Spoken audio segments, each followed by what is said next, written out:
भगवान श्री कृष्ण से कहा, हे ठाकुर जी, यदि आपकी इच्छा हो तो हमने कुछ सोच रखा है, कहें? ठाकुर जी ने कहा, कहो। बोले, हमने सोचा है कलयुग का प्रभाव अब बढ़ने वाला है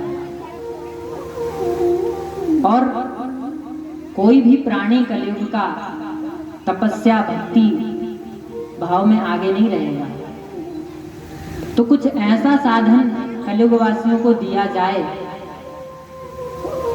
कि बहुत सरल मार्ग से वो भगवत धाम को प्राप्त हो जाए। बोलो राधे राधे। भगवान ने कहा, आपको जो उचित लगे वो आप कर सकती हो। तब राधा रानी ने उसी तोते को इस धराधाम पर भेजा। बोले, जाओ और जाकर भगवत धर्म का प्रचार करो। वो तोता आया, एक तोती के गर्भ में समाया है। इस कथा को हम यहीं छोड़ते हैं, आगे बढ़ते हैं। इसी कथा से जुड़ी हुई है।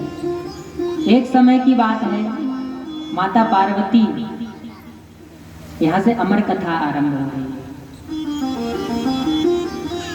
माता पार्वती कैलाश पर्वत पर अकेली थी और बाबा महाकाल कहीं जा रहे थे और वहीं नारद मुनि का आगमन हो गया। नारद जी ने भगवान शिव से पूछा कि मैया कहाँ है? बोले, वो कैलाश पे है। बोले, अच्छा ठीक है, आज्ञा दो, हमें मैया से मिलना है। भोले बाबा ने कहा, अब जे आ गए हैं तो कुछ ना कुछ जरूर 3-5 करके जाएंगे। बोले, राधे राधे।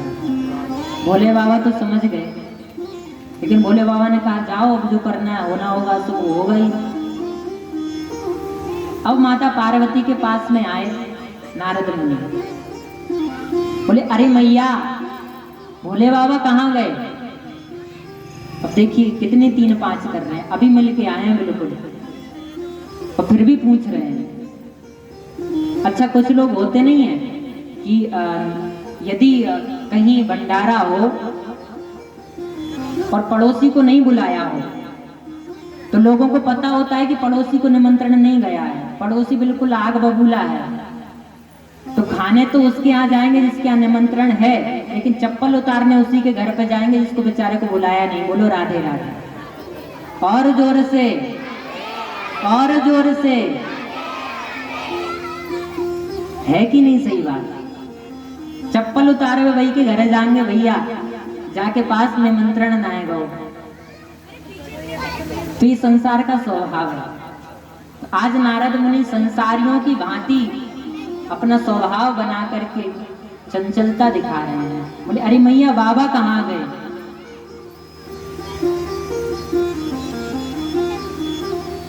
माता पार्वती ने कहा, वो तो कहीं गए होंगे, भजन कर रहे होंगे भगवान का, उनके पास काम ही कहा है।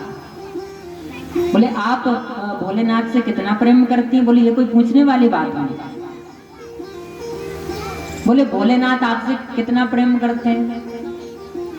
बोले, जितना हम करती हैं उतना ही वो करते हैं। तो मैया एक बात बताओ, आपने कोई भोलेनाथ से अभी तक बात छुपाई है अपनी? मैया ने कहा, नहीं छुपाई। बोले, तो फिर हम समझ गए कि अब वो कितना प्रेम करते हैं आपसे। अब यहाँ से आग लगाना शुरू कर दिया नारद मुनि। अब हम समझ गए कितना प्रेम करते हैं। बोले, क्यों, क्या हुआ? बोले, अरे छोड़ो, जाने दो। बोले, नहीं नहीं, बताओ। अच्छा, जब लोग बात को उठा करके कहने लगे ना कि चलो छोड़ो, जाने दो, तो समझ लेना ये जरूर सुनाना चाहता है। तुम एक बार कह दो कि चलो कोई बात नहीं, पेट में दर्द होने लगेगा कि इस व्यक्ति ने जबरदस्ती क्यों नहीं पूछा हमसे। बोलो राधे राधे। हाँ, तो मैया ने कहा, नहीं नहीं, बताओ क्या बात है। बोले, आप तो भोले बाबा को अपनी सारी बात बता देती हैं, लेकिन भोले बाबा आपको अपनी सारी बात नहीं बताते हैं। बोले, नहीं नहीं, तुमको कोई गलतफहमी हुई है, भोले बाबा हमको सारी बातें बताते हैं। बोले, अच्छा, सच में? बोले हाँ सच में। तो फिर मैया अभी तक ये बात क्यों नहीं बताई कि भोले बाबा के गले में जो मुंडों की माला है वो किसकी है? ये बात पता है आपको? अब मैया के दिमाग में बात बैठ गई। बोलो राधे राधे। अब मैया ने कही ये बात तो तू बेटा सही कह रहे हो, अभी तक न बताई कि जब मुंडों की माला कौन की है। मतलब भोलेनाथ हमसे बात छुपाने लगे हैं। नारद मुनि ने कहा अब होगा हमारा काम, अब यहाँ से चलो। बोलो राधे राधे। कुछ लोग होते हैं धीरे से बात खिसका करके और हाँ आग लगाई और उनका काम हुआ पूरा, ज्यादा नहीं रुकेंगे ऐसे लोग। आप देखना आग लगाने वाला धीरे से बात बोलेगा और कहे चलो छोड़ो जाने दो, अब हम चलते हैं भैया। हाँ एक दृष्टांत हमें याद आ रहा है। एक जगह एक अतिथि आए हुए थे घर पे, उनको पापड़ खाने का बहुत शौक था। ध्यान से सुनिए, शायद आपने ये प्रसंग सुना होगा पहले, बहुत प्रचलित है। पापड़ खाने का बड़ा शौक। अब मैया घर में अकेली थी जो जिनके यहाँ आए हुए थे। अब वो बेचारी इतनी खुश, पहली बार मेहमान आए कि वो जल्दी जल्दी में और सब तो परोस दिया लेकिन पापड़ देना भूल गए। बोलो राधे राधे। सब परोस दिया। अब भैया यहाँ से वहां तो मटके लेकिन पापड़ उनको ना देखे। अब वो उनके गले से निवाला ही ना नीचे उतरे क्योंकि नजर उनकी पापड़ों पे ही जाए। सामने पापड़ रखे हैं और ये ध्यान नहीं दे रही हैं। अब डायरेक्ट तो कह नहीं सकते कि मैया पापड़ दे दे। अब उन्होंने अपना लगाया तिगड़म। बोले अरे मैया आज कहा बताऊं, बिल्कुल बाल बाल बचे आज तो मरते भाई। बोले क्या हुआ? बोले अरे चलो छोड़ो जाने दो। बोले अरे नहीं नहीं बताओ क्या हुआ, कोई घटना घटी? बोले घटना, दुर्घटना घटने वाली थी। अरे ऐसा क्या हुआ, हमको भी तो बताओ। बोले अरे मैया जब हम रास्ते में से तेरे घरे आ रहे थे ना, तब एक इतनो लंबो सांप यहाँ से लेके वे जो पापड़ रखे हैं ना वहां तक इतना बड़ो सांप रास्ते से निकल गया। बोलो राधे राधे। अब मैया को ध्यान आ गया, अरे पापड़ देना तो भूले ही गए। बोलो राधे राधे। तुरंत मैया ने उठा के पापड़ परोसे। बाबा जी को काम बन गो और मैया याद भी आ गई। बोलो राधे राधे। है ना? तो काम बनाने के लिए कई बार कई प्रकार की बातें बनानी पड़ती हैं। तो नारद मुनि ने तो बात बना के खिसक ली। अब मैया ने बढ़िया मलिन वस्त्र पहने और कोप भवन में जाके बैठे हुए। पहले एक कोप भवन अलग हुआ करता था, जिससे क्रोध आता था तो उसमें जाकर के मलिन कपड़े, मैले जो पुराने कपड़े होते हैं वो पहन करके लेट जाता था। बाबा आए, बाबा ने देखा कैलाश पे मैया नहीं है। कोप भवन में जाके देखा तो मैया गुस्सा बैठी है। पूछा अरे देवी तुम रुष्ट हो गया हमसे? बोले आप तो बात ही मत करो हमसे। बोले क्यों? बोले आप हमसे प्रेम नहीं करते हो। बोले अरे ये किसने कह दिया? अच्छा बाबा समझ तो गए कि नारद ही आए थे। बोलो राधे राधे। और इन्हीं ने कोई कार्य। बोले किसने कहा ये तुमसे? बोले कौन कहेगा? बोले देवी बात तो बताओ हुआ क्या? बोले आपने अभी तक मुझे ये बात क्यों नहीं बताई, आपके गलों में जो मुंडों की माला है वो किसकी है? भगवान शिव ने कहा सीधी सी बात है, इसमें इतना झगड़ा करने की क्या बात है, तुम सामने से पूछ लेती हम बता देते। बोली ये मुंडों की माला जो है वो किसी और के मुंड नहीं है, ये तुम्हारे ही मुंड है। बोलो राधे राधे। मैया ने कहा मेरे मुंड? बोले हाँ, तुम बार बार इस धराधाम पर जब प्रकट होती हो, कभी सती बनकर, कभी गौरी बनकर, कभी शैलपुत्री बनकर, और जब अपनी देह का परित्याग करती हो तो शरीर का जो मुंड होता है उसे मैं अपने गले में धारण कर लेता हूँ। बोलो राधे राधे। मैया ने कहा अच्छा, यहाँ तो समाधान हो गया था समस्या का, लेकिन एक बात और दिमाग में बैठ गई। बोले मैं मर जाती हूँ बार बार और बार बार जन्म ले लेती हूँ? बोले हाँ। बार बार जन्म बार बार मरण तुम्हारा होता रहता है। और आप बोले हम तो पहले से जब से जन्म है तब से मरे ही नहीं है। बोले आप अमर हो? बोले हाँ हम अमर हैं। अब एक और बात बैठ गई, बोले तुम अमर हो और हम अमर नहीं है, ये तो गलत बात है।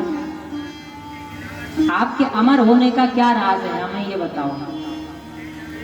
भगवान शंकर कहते हैं पार्वती हमारे अमर होने का कोई और कारण नहीं है, हमने अमर कथा का पान कर रखा है इसीलिए हम अमर हैं। बोलो राधे राधे।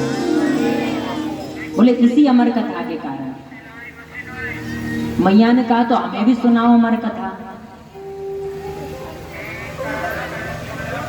बंधु भोलेनाथ ने कहा कि बिल्कुल सुनाएंगे, क्यों नहीं सुनाएंगे।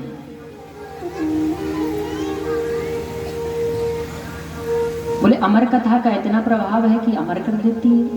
बोले हाँ अमर कर देती है। अच्छा मैया ने एक बार कथा नहीं सुनी, कई बार कथा सुनी है। पिछली बार नींद लग गई थी। हाँ और ये अमर कथा भैया कोई और नहीं है, इसी भागवत महापुराण का नाम ही अमर कथा है। बोलो राधे राधे। केवल इसी को श्रवण करने मात्र से व्यक्ति जन्म और मरण के बंधन से मुक्त हो जाता है। कि जिसे श्रवण कर मिट जाती है, जिसे श्रवण कर मिट जाती, सौ जन्म जन्म की व्यथा। ओ जय जय राम कथा, ओ जय श्री कृष्ण कथा। जय जय राम कथा, जय जय कृष्ण कथा। जय राम कथा, ओ जय जय कृष्ण कथा। विशेष मन कर मिट जाती है, विशेष मन पर मिट जाती है जन्म जन्म की व्यथा। जय जय राम कथा, ओ जय श्री कृष्ण कथा। जय जय राम कथा, ओ जय श्री कृष्ण कथा।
कथा सत किरण समाना, संत चकोर करेंगे पाना।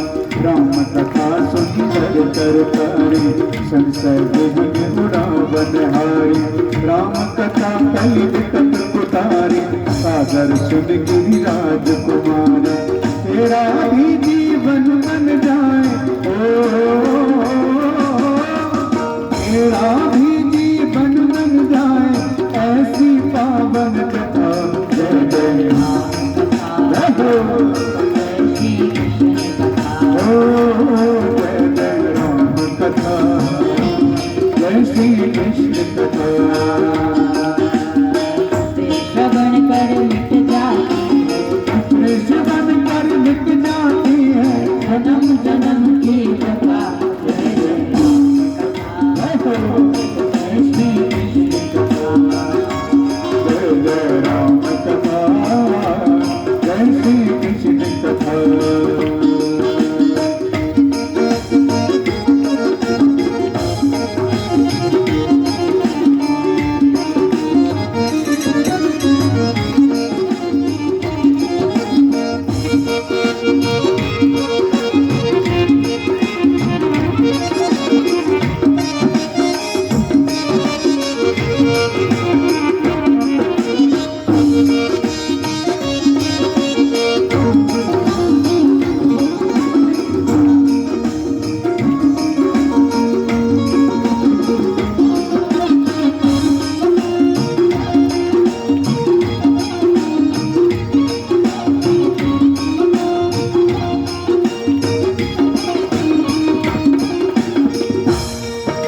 कलयुग केवल हरि गुण गाहा, पावत नर पावई भव थाहा।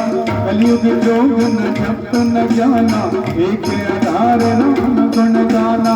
कलयुग केवल नाम आधारा, सुमिर सुमिर नर उतरहि पारा। पी कर तू भी अमर हो जाए, पी कर तू भी अमर हो जाए, ऐसी पावन कथा है जय राम कथा।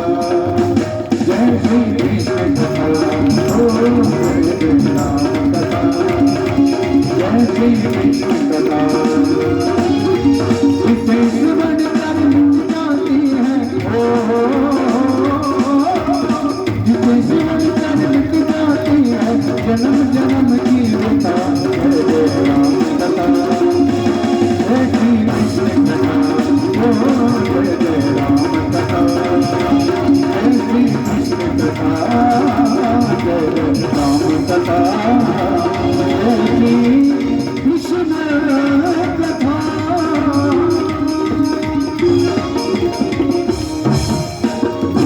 बोले शंकर भगवान की जय हो, वृंदावन में हरि लाल की जय हो, राधा रानी सरकार की जय हो।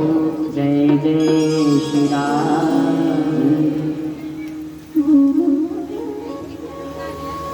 अब बाबा बैठे कथा सुनाने मैया को। मैया भी बैठी, मैया आंख बंद करके बैठी और बाबा भी आंख बंद करके बैठे। बाबा ने कहा बस मुंह का मुकरा देते रहना, हम समझ जाएंगे कि तुम जाग रही हो। क्योंकि बाबा को पहले से ही संशय था कि कथा मुश्किल है सुन पाए। प्रथम स्कंद की कथा हुई, मैया ने कहा द्वितीय तृतीय चतुर्थ पंचम षष्टम सप्तम अष्टम स्कंद तक मैया ने हुंका भरा। और जानते हो सबसे बड़ी बात क्या हुई? बाबा ने 3 बार तालियां बजाई। कई जगह डमरू बजाने का वर्णन भी आता है और कई जगह ताली बजाने का भी वर्णन है। एक बार जब ताली बजाई तो जो गर्भवती जीव थे, जिनके गर्भ धारण थे, उन्होंने अपने पुत्रों को जन्म दिया, अंडे को जन्म दिया। दूसरी बार ताली बजाई तो उनके पंख आ गए। और तीसरी बार जब ताली बजाई तो वो सभी उड़ गए अपने स्थान को छोड़ करके। बोलो राधे राधे। लेकिन यही वो कथा जुड़ जाती है जो राधा रानी के द्वारा तोता भेजा गया था। कहीं कहीं कहा जाता है कि वो सड़ा अंडा था, उसमें प्राण नहीं थे। लेकिन इस भागवत की कथा का इतना बड़ा प्रभाव रहा कि ज्यों ही प्रथम स्कंद पूर्ण हुआ तो सड़े हुए अंडे में भी प्राण आ गए। अब उस तोते ने अष्टम स्कंद तक की कथा सुनी, मैया ने भी सुनी। लेकिन जब नवम स्कंद आरंभ हुआ, जब राम जी की कथा आई, तब मैया की नींद लग गई और मैया सो गई। लेकिन वो जो तोता था वो पूरी कथा सुन रहा था बैठ करके। उसको लगा कि अब नवम स्कंद के बाद में अब श्री कृष्ण का जन्मोत्सव आने वाला है। और कहीं मैया ने हुंका नहीं दिया तो बाबा समझ जाएंगे कि इनकी नींद लग गई और कथा रुक जाएगी। तो उस तोते ने मन में विचार किया कि क्यों ना मैं ही हुंका देता रहूं, तो कथा भी नहीं रुकेगी, गोविंद की कथा सुनने को भी मिल जाएगी। बोलो राधे राधे। अब नवम स्कंद में मैया की तो नींद लग गई। जो ही नवम स्कंद आरंभ हुआ, तोते ने हुंकरा दिया। दसम स्कंद आरंभ हुआ, एकादश द्वादश स्कंद तक तोते ने हुंका दिया। जब कथा विश्राम हुई 12वें स्कंद पे, बाबा ने जोर से जयकारा लगाया, बोल वृंदावन बिहारी लाल की, राधा रानी सरकार की। ज्यों ही जयकारा लगाया मैया की नींद तुरंत खुल गई। बोलो राधे राधे। मैया ने पूछी बाबा आगे कहाँ है वो? अब भगवान शिव कहते हैं क्यों, आगे क्या हो गया? कथा पूरी हो गई। अब मैया कहती हैं बाबा सच बताएं, हमारी तो नींद ही लग गई थी, हम तो कथा सुन ही नहीं पाए। अब बाबा बड़े विचलित हुए, बोले हमने कथा सुनाई लेकिन हुंका तो बराबर आया, और ये हुंका किसने दिया फिर? बाबा ने चारों तरफ नजर घुमाई, कोई नहीं दिखा, लेकिन एक पेड़ पर ऊपर नजर गई। ऊपर नजर जो गई तो श्री सुखदेव जी महाराज छोटा सा एक तोते का बच्चा कथा बैठ करके सुन रहा था। बोलो राधे राधे। बाबा बड़े प्रसन्न, अरे वाह, जो पार्वती की किस्मत में, देवों की किस्मत में जो कथा नहीं है, मैं इतने गुप्त रूप से अमरकंटक के स्थान पर, अमरकंटक के स्थान पर गुप्त में बैठ करके जो कथा मैं सुना रहा था पार्वती को, पार्वती कथा नहीं सुन पाई, अन्य देवताओं को अधिकार नहीं है, लेकिन इस तोते ने कथा सुन ली। बोलो राधे राधे। बड़ा सौभाग्यशाली। फिर क्रोध भी आ गया, बोले कथा सुनना अच्छी बात है, लेकिन यदि तुम्हें कथा ही सुननी थी तो तुम ईमानदारी से आगे बैठ करके प्रणाम करते ग्रंथ को, भागवत जी को, और फिर बैठ करके कथा सुनते। व्यास पीठ से ऊंचे स्थान पर बैठकर कथा नहीं सुननी चाहिए। बोलो राधे राधे। बाबा को क्रोध आया, बाबा ने कहा अब तुझे नहीं छोड़ेंगे। उठाया त्रिशूल, बोले आज तेरा वध कर देंगे। अब बेचारा तोता तो डर के कांपने लगा। तोते ने उड़ान भरी, तोता आगे आगे और भगवान शिव पीछे पीछे। तोता आगे आगे दौड़ रहा है और पीछे मुड़ के तोता कहता है बाबा आप ही ने इस कथा का नाम अमर कथा रखा है, और यदि मुझे मार दोगे तो इस कथा की महिमा क्या रह जाएगी। बोलो राधे राधे। फिर कौन कहेगा इसे अमर कथा। बाबा ने बड़ी सुंदर कथा मैया को सुनाई, अष्टम स्कंद तक सुन पाई कि महाआसन पर महादेव जी बैठे आसन माड़, अमर कथा जब लगे सुनाने गौरा को त्रिपुरारी, उमा के तो पड़ गए तोता ऊपरा तेरा तोता, उमा के तो पड़ गए तोता ऊपरा तेरे तोता, उमा के तो पड़ गए तोता ऊपरा तेरा तोता, उमा के तो पड़ गए तोता ऊपरा तेरे तोता।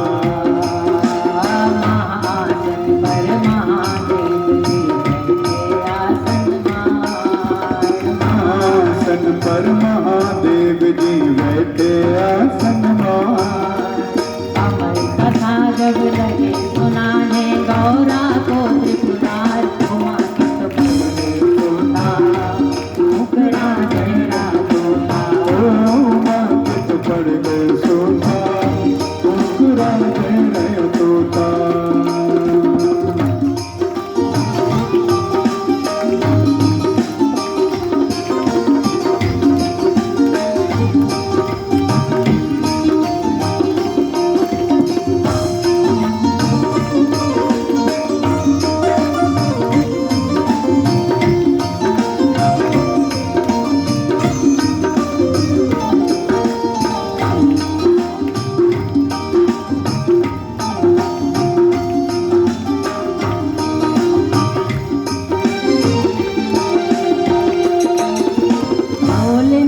शंकर ने गौरा को कथा सुनाई, भोलेनाथ शंकर ने गौरा को कथा सुनाई, भोलेनाथ शंकर ने गौरा को कथा सुनाई, भोलेनाथ शंकर ने गौरा को कथा सुनाई। कथा हुई ना पूरी और नींद उमा को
पार्वती अब कह दे अमर कथा सुन के से देखो जो शिव जी ने मुड़ के हो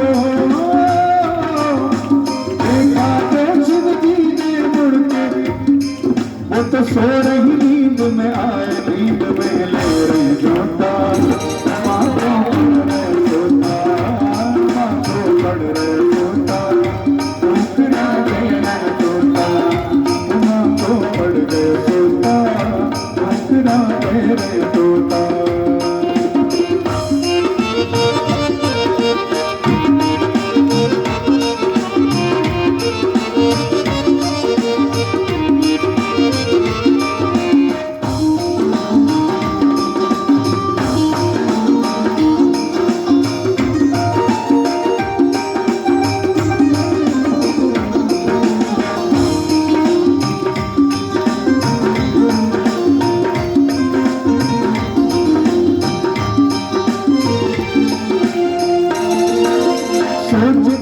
शिव जी की ये हुक्रा कौन भरा था सोच उठे थे शिव जी ये हुक्रा कौन भरा था देखा जोर न कोई बस एक तोता बैठा था देखा और न कोई बस एक तोता बैठा था प्रेम मगन होकर कश्मीरी हो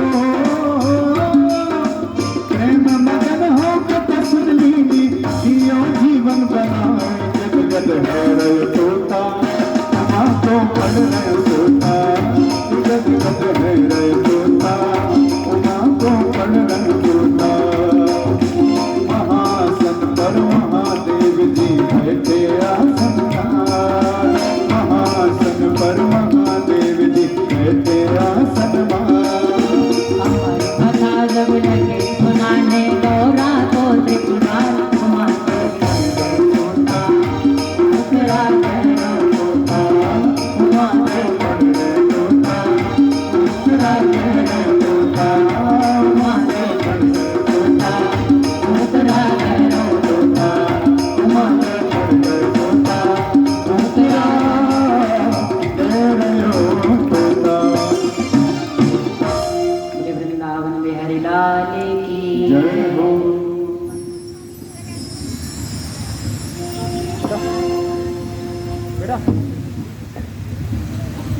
अब बाबा ने त्रिशूल उठाया बोले आज जिंदा नहीं छोड़ूंगा।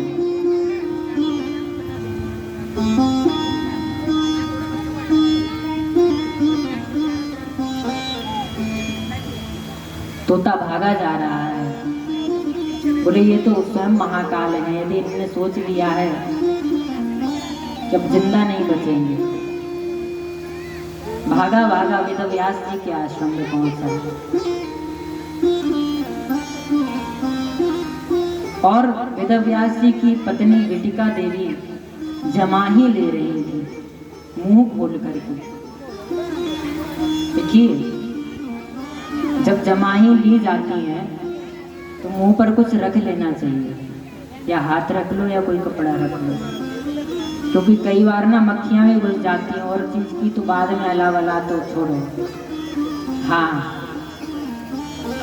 सबसे पहला खतरा तो संसारी की देखो, बाकी शक्तियां तो बाद में घुसेंगी, पहले तो मक्खी घुस जाती है। बोलो राधे राधे। हाँ ये डर पहले है, तो कुछ ना कुछ मुंह पे रख के ही जमाई लेनी चाहिए। विटिका देवी जमाही ले रही थी तब तक कि सुखदेव जी महाराज जो तोता था उस शुक ने सोचा कि बचने का कोई और रास्ता नहीं है। तो ज्यों ही विटिका देवी ने अपना मुंह खोला है वो तोता दिव्य था, साधारण नहीं था। ऐसा नहीं है कि घुस गया हो, एकदम अदृश्य होकर के मुख के द्वार से मैया के गर्भ में प्रवेश कर गया। बोलो राधे राधे। अब विटिका देवी वैसे ही उनके यहाँ कोई संतान नहीं थी। सारी बात विटिका देवी ने वेदव्यास जी से कही। अच्छा उस समय वेदव्यास जी आश्रम में नहीं थे, बाबा भोलेनाथ भी वहीं खड़े थे। क्यों खड़े थे? क्योंकि विटिका देवी अंदर अकेली थी। इस वजह से बाबा ने सोचा आश्रम में घुसना अच्छी बात नहीं है। तो बाहर ही खड़े थे। तब तक कि वेदव्यास जी भी आ गए। वेदव्यास जी ने भोले बाबा के दर्शन किए, बोले अरे वाह बाबा, आज तो सेवक के घर स्वामी का आगमन हो गया, हमारे तो भाग्य ही खुल गए। बड़ी कृपा है आपकी जो आप यहाँ पधारे, बताइए कैसे आना हुआ दास के घर पे। भोलेनाथ ने कहा मैं एक चोर को पकड़ने के लिए आया हूँ। अच्छा, वेदव्यास जी को हंसी आ गई। भोले बाबा ने कहा क्यों हंस रहे हो? बोले तुम्हारे घर में तो है ही क्या जो चोरी करने लायक हो? बोलो राधे राधे। तुम हार पहनो वो भी खतरनाक वारो, और कोई में है हिम्मत की हार चुरा ले तुम्हारो? बोलो राधे राधे। सर पे तुम्हारे गंगा जी, चुरा सकता है कोई? डूब के मर जाएगा। हाँ, कानों के कुंडल भी तुम्हारे सोने के नहीं है, बिच्छू लटके हैं। कोई पास भी आवे की हिम्मत ना करे वो। बाबा ने कहा अरे नहीं नहीं, ये सब चुरा के नहीं लेंगे। फिर बोले उसने हमारी अमर कथा सुनाई, चुराई है, चोरी से अमर कथा सुना और भाग गया। तो बोले बाबा अब क्या करोगे? बोले उसे मारेंगे। अब फिर वेदव्यास जी हंस पड़े। बोले अब क्यों हंसे? बोले एक बात बताओ, तुमने खुद ने उसका नाम अमर कथा रखा है, और जब उसने अमर कथा सुनी ली है, उसको मार दोगे तो कथा की महिमा ही क्या रह जाएगी? बोलो राधे राधे। भोले बाबा समझ गए ये सब ठाकुर जी की इच्छा से हो रहा है। वहां से भोले बाबा तो प्रस्थान कर गए।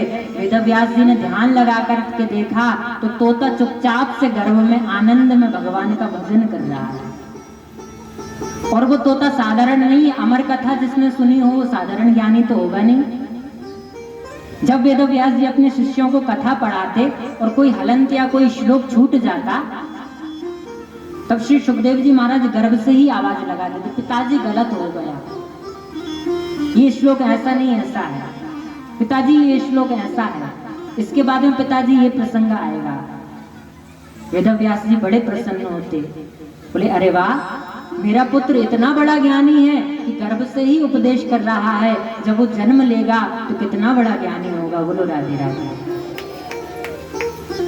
जानते हो 9 महीने का इंतजार ऋतिका देवी ने किया है, लेकिन 9 महीने तो छोड़ो, पूरे 9 वर्ष हो चुके, सुखदेव जी बाहर नहीं आए। 10वां वर्ष आरंभ हो गया। मैया ने वेदव्यास जी से कहा कि अब कष्ट होने लगा है। 9 महीने तक तो मैया, जिनके यहाँ पुत्र पुत्री हैं वो जानती होंगी कितने कष्टमय बीतते हैं। सोच करके देखो वो मैया ने 10 वर्ष कैसे बिताए होंगे। जब कष्ट होने लगा तो वेदव्यास जी से कहा 10वें वर्ष में कि अब कष्ट हो रहा है। वेदव्यास जी ने निवेदन किया कि अब भैया बाहर आ जाओ, बाहर की दुनिया भी देखो। बोले नहीं नहीं नहीं, हम बाहर नहीं आएंगे। क्यों? बोले जैसे ही हम बाहर आएंगे, अभी तो हमें पता है कि भगवान का भजन करना है, ज्यों बाहर आए तो तुम्हारी माया हमें घेर लेगी और हम मोह माया में फंस जाएंगे। नहीं आया। 11वां वर्ष हुआ। जब 12वें वर्ष में ऋतिका देवी से कष्ट सहा नहीं गया तो आज वेदव्यास जी के पास आई और रो पड़ी। बोले स्वामी अब बहुत दिन हो गए, हमें भी पुत्र की चाह है, हमारे यहाँ भी किलकारियां गूंजे और अब कष्ट सहन नहीं होता है। अब कुछ ऐसी कृपा करो कि पुत्र बाहर आ जाए। तो वेदव्यास जी भी साधारण नहीं, भगवान नारायण के अवतार हैं। कहा कि पुत्र तुम बाहर क्यों नहीं आ रहे हो, आओ बाहर। बोले नहीं पिताजी, आपकी ये माया मुझे घेर लेगी, पहले हमें वचन दो कि जैसे ही हम संसार से बाहर आएंगे तो कितने ही वर्ष तक संसार में रहें, हमें आपकी माया ना घेरे, हम मोह माया में ना उलझें। वेदव्यास जी ने कहा ठीक है, हम तुम्हें वरदान देते हैं, तुम जब गर्भ से बाहर भी आ जाओगे तो भी तुम्हें संसार की मोह माया नहीं घेरेगी। बोले दूसरा वचन भी दो। कौन सा? बोले आप लोग मुझ में असक्त नहीं रहोगे और मेरा मन सदैव भगवान में रमा रहेगा। बोलो राधे राधे। वेद व्यास जी ने कह दिया तथास्तु, अब तो आ जाओ बाहर। बोलो राधे राधे। तब श्री सुखदेव जी महाराज प्रसन्न हो गए कि भगवान का भजन करने का अवसर बाहर भी प्राप्त होगा। वही श्री सुखदेव जी महाराज गर्भ से बाहर आए, देवताओं ने स्तुति की, पुष्पों की वर्षा कर दी। बोले सुखदेव जी महाराज की। जो सुखदेव जी के ऊपर पुष्पों की वर्षा की, वेद व्यास जी ने आदेश किया जाओ जन्मोत्सव की तैयारी की जाए। सुखदेव जी ने देखा कि पलने में मुझे डाल दिया गया है, अब ये लोग मुझसे प्रेम करेंगे। देवताओं ने आकाश से पुष्पों की वर्षा की, सोई तुरंत पलने में से कूद पड़े। बोलो राधे राधे। एक क्षण नहीं हुआ जन्म में, तुरंत पालने में से कूद गए। और कहा जा रहा है कि उस समय उनकी नालोच्छेदन भी नहीं हुई थी। जो नाल होती है, जो काटी जाती है दाई के द्वारा, वो भी नहीं हुआ था।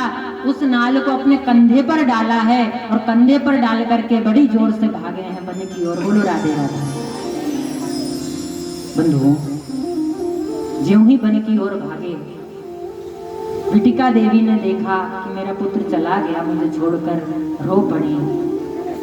वेदव्यास जी के चरण पकड़ लिए। स्वामी, इतनी दिनों बाद तो कहीं पुत्र का सुख प्राप्त हुआ, और आज वही पुत्र हमें छोड़ करके चला गया। सोच करके देखो, 9 माह एक माँ अपने बच्चे को गर्भ में रखती है, और वो जन्म लेते ही यदि छोड़ जाए तो कितना कष्ट होता है। जिस माँ के गर्भ में सुखदेव जी 12 वर्ष रहे, और उसे छोड़ करके जब जा रहे हैं तो कितना कष्ट हुआ होगा। रो रही हैं। वेदव्यास जी भी मोह माया में पड़ गए। वेदव्यास जी ने कहा, अरे पुत्र, एक क्षण तो ठहर जाओ, एक बार मेरी ओर तो देख लो।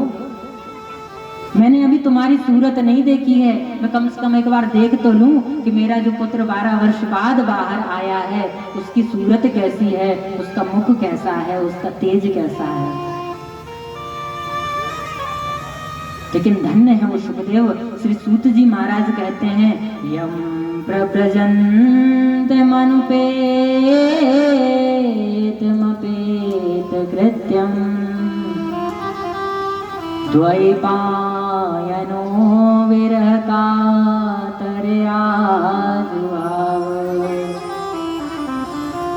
पुत्रेति तन्मयतया तरवो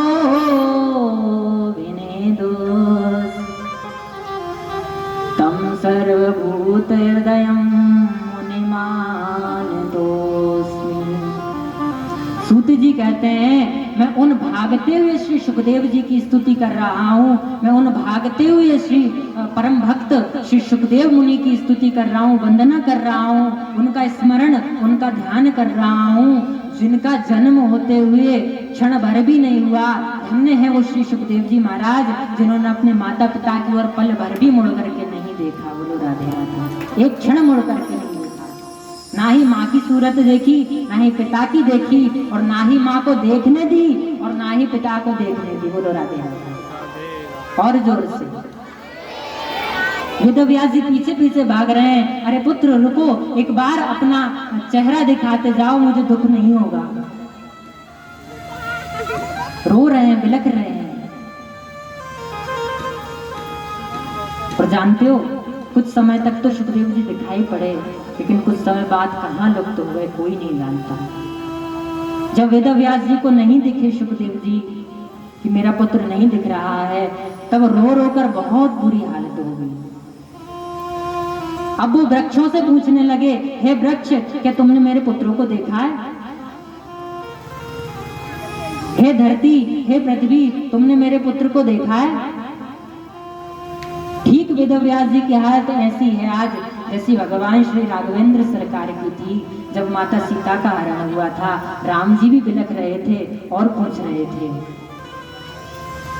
कि हे खग मृग है मधुकर श्रेणी, हे खग मृग है मधुकर सैनी। खग मृग मधुकर खग मृग है मधुकर सैनी। तुम देखी सीता तुम देखी सीता मृग नैनी। तुम देखी सीता मृग नैनी। वृंदावन बिहारी लाल की। राम जी जैसे बिलख रहे थे कि हे पुष्पों, हे लताओं, हे पताओं, हे वृक्ष, हे जमीन, हे आकाश, हे पाताल, हे चारों दिशाओं, तुमने मेरी सीता को देखा है क्या? ठीक इसी प्रकार श्री वेदव्यास जी महाराज वृक्षों के पास ज्यों ही गए, वृक्षों से कहा तुमने मेरे पुत्र को देखा है? वृक्षों ने धिक्कार दिया, बोले अरे वेदव्यास, तुम भगवान नारायण के अवतार कहते हो, 4 वेद 6 शास्त्र 17 पुराण लिख चुके हो, इतनी रचनाएं तुमने कर ली, तुमसे बड़ा कोई संसार में ज्ञानी नहीं है, लेकिन आज पुत्र के मोह में जितना तुम भटक रहे हो, धिक्कार है तुम्हारे ज्ञानों को। बोलो राधे राधे। जाओ, हम तो अरे हम जड़ हैं, तुम चेतन हो, हमारे अंदर प्राण नहीं है। हम लोग अपने पत्ते रूपी पुत्रों को नित्य खो दिया करते हैं, कभी हम पुत्रों को खोजने नहीं जाते, उनके लिए रोते नहीं है कि हमारा पत्ता कहाँ गिरा हुआ है। और तुम तो इतने उच्च श्रेणी के ज्ञानी, इतने विद्वान, वेदों में तुम कह रहे हो मोह माया का परित्याग कर दो, मोह माया को छोड़ दो, और आज पुत्र के लिए ऐसे तड़प रहे हो जैसे जल के बिना मछली तड़पती है। धिक्कार है तुम पर। क्या ज्ञान दोगे तुम संसार को? जानते हो, वृक्षों की ये बात श्री वेदव्यास जी को बड़ी चुभी, बड़ी बुरी हुई। श्री वेदव्यास जी वहां से निराश होकर के वापस लौट आए हैं। बंधुओं, कोई नहीं जानता कि श्री सुखदेव जी महाराज कहाँ हैं। कुछ समय पश्चात वेदव्यास जी ने, देखिए कथा संक्षिप्त हम लेंगे क्योंकि समय बहुत कम है और कथा बहुत अधिक पड़ी हुई है पूरी। वेदव्यास जी ने भागवत की रचना की, अपने शिष्यों को पढ़ाया। अहो वकीयम स्तन कालकूटम जिघांसयापाय यदप्य साध्वी लेभे गतिम धातृचताम ततोन्यम कंवादयादम शरणम व्रजेम। अपने शिष्यों से कहा, जाकर इस श्लोक का पाठ वन में करो। यदि मेरा पुत्र होगा तो भगवान से इतना प्रेम करता है कि भगवान का नाम सुनते ही जहां भी होगा भागा भागा चला आएगा। बोलो राधे राधे। और जोर से, और जोर से। जाकर के शिष्यों ने श्लोक का उच्चारण किया। सुखदेव जी अपने आप को रोक नहीं पाए इतना सुंदर श्लोक सुन करके। पूछा, अरे भैया ये श्लोक किसने दिया तुम्हें? बोले हमारे गुरु जी ने। कौन है तुम्हारे गुरु जी? बोले वेदव्यास जी। समझ गए हमारे ही पिता हैं। बोले हमें ले चलो, ऐसे श्लोक और हैं उनके पास में? बोले हाँ हैं। बोले हमें भी सिखाना है। श्री सुखदेव जी महाराज वेदव्यास जी के पास गए हैं।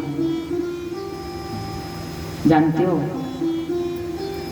वेदव्यास जी ने भागवत की रचना की है कि द्वापरे समनो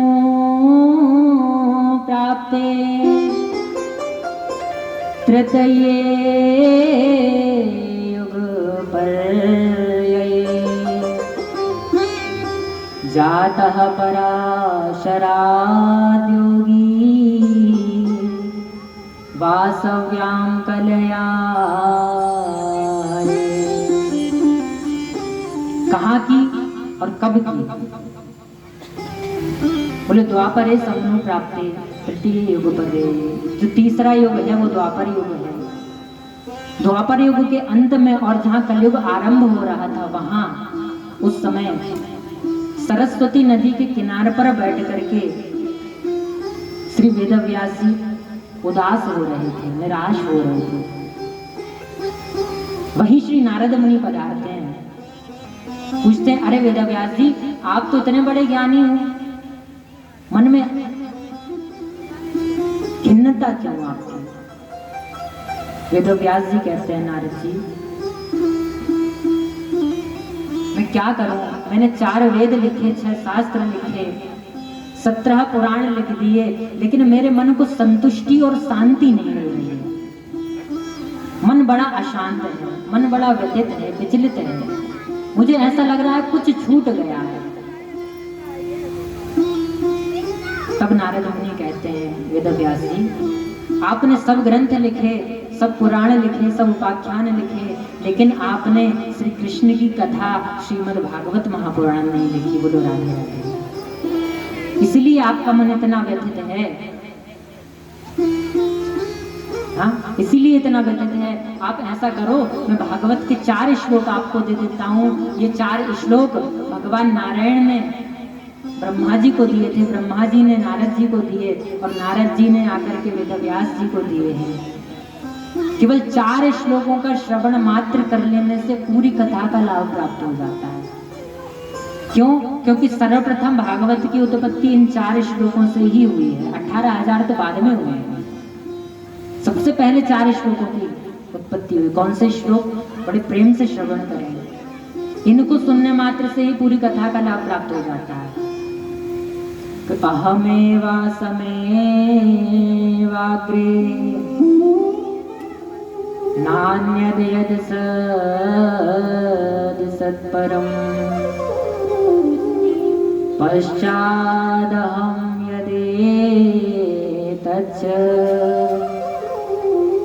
यो वशिष्येत सोऽस्म्यहम् ऋतेऽर्थं यत् प्रतीयेत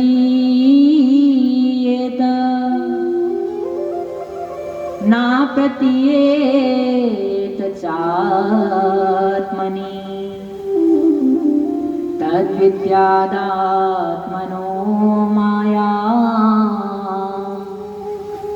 यथा भासो यथा तमः यथा महन्ति भूतानि भूतेषु चावचेष्वनु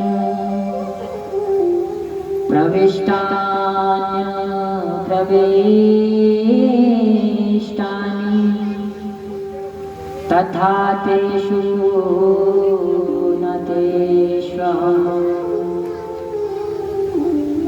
एतावदेव जिज्ञास्यं तत्त्वजिज्ञासुनात्मना अन्वयवतिरेकाभ्यां यत् स्यात् सर्वत्र सर्वदा। 4 श्लोक दिए हैं। इन्हीं 4 श्लोकों से श्री वेदव्यास जी ने 18,000 श्लोकों की रचना की। बोलो राधे राधे। और जानते हो भागवत की शुरुआत कहाँ से हुई? बोले सुंदर से महाभारत के प्रसंग से। वेदव्यास जी लिखना आरंभ कर रहे हैं महाभारत से। और क्या कह रहे हैं कि यदा मृधे कौरव सृंजयाना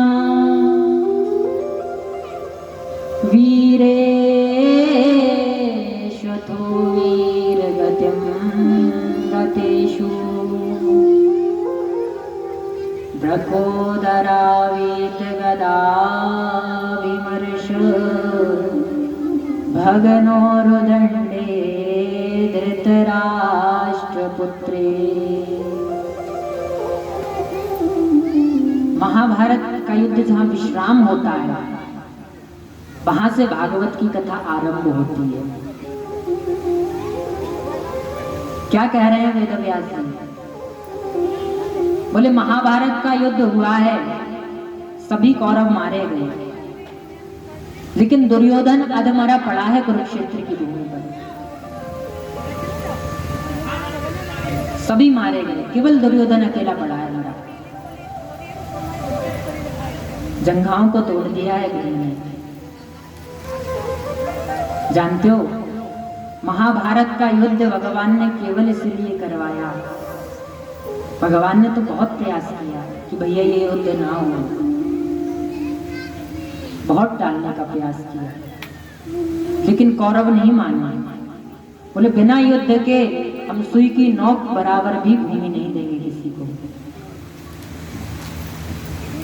जानते हो, भगवान ये दिखाना चाह रहे हैं कि देखो, जब मैं हूं, मेरे समझाने पर भाई भाई एक दूसरे का गला काटने के लिए तैयार हैं, केवल 1 इंच भूमि के लिए। सोचो, जब कलयुग होगा तो भाई भाई में कैसा झगड़ा होगा कि नहीं होगा? बोलो राधे, क्यों नहीं होगा? जब मेरे होते हुए भाई भाई में इतना झगड़ा हो रहा है, मेरे समझाते हुए नहीं समझ रहे हैं, तो संसार वालों के और हम जैसे कथा प्रवक्ताओं के समझाने पर कैसे लोगों के अंदर ज्ञान आएगा? बोलो राधे। और हम तो भैया सच बताएं, हमारी तो नौकरी है, ठाकुर जी ने दे रखी है कि भैया संसारियों को सन्मार्ग दिखाओ। सुबह हम कर रहे हैं, अब मानना नहीं मानना ये आप लोगों के हाथ में है। हाँ जी कि ना जी? और हम सबसे तो कहेंगे नहीं कि भैया नहीं करो ही ऐसा। हाँ, जब भगवान नहीं मना पाए किसी को, तो हम और आप जैसे किस खेत की मूली हैं? अधमरा दुर्योधन पड़ा है कुरुक्षेत्र की भूमि पर, जंघाओं को तोड़ दिया है।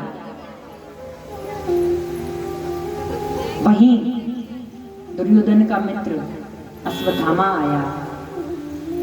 बोले अरे मित्र, तुम मरने जा रहे हो, तुम्हारे एक गलत निर्णय ने 5 गांव दे देते तो क्या चला जाता? केवल तुम्हारी एक जिद के कारण इतना बड़ा युद्ध हो गया और तुम अपने 99 भाई गवा चुके हो। देखिए दुर्योधन क्या कह रहा है, मन में कितना कपट है। बोले मुझे इसका कोई दुख नहीं है कि मेरे 100 भाई मारे गए। फिर बोले मुझे इसका दुख है कि मैं एक भी पांडव को मार नहीं पाया 5 में से। बोलो राधे राधे, एक को भी नहीं मार पाया। अश्वत्थामा ने कहा मैं तुम्हारा मित्र हूं, यदि कोई सेवा हो तो बताओ, अंत समय में तुम्हारे कुछ काम आ जाऊंगा। जानते हो, दुर्योधन कहता है तू क्या मेरी सहायता करेगा? यदि कुछ करना चाहता है तो इतना कर दे, 5 पांडवों में से किसी एक को मार करके ले आ, मैं हंसते हंसते अपने प्राणों तक का परित्याग कर दूंगा। बोलो राधे राधे, और जोर से बोले 5 में से केवल एक को मार के ले आ। अश्वत्थामा ने कहा ठीक है। अश्वत्थामा अर्धरात्रि का समय है, रात को 12 बज रहे हैं, हाथ में तलवार है और उस शिविर की ओर बढ़ रहा है जहां पांडव सोए हुए हैं। इधर बंधु है, अर्जुन सो रहा है। अर्जुन की आंख खुली, अरे ये द्वार पर कौन खड़ा हुआ है? किसकी नींद नहीं लग रही है? जाकर के द्वार पर देखा तो भगवान खड़े थे। अर्जुन ने पूछा गोविंद आप सोए नहीं, आपको नींद नहीं आ रही? भगवान ने कहा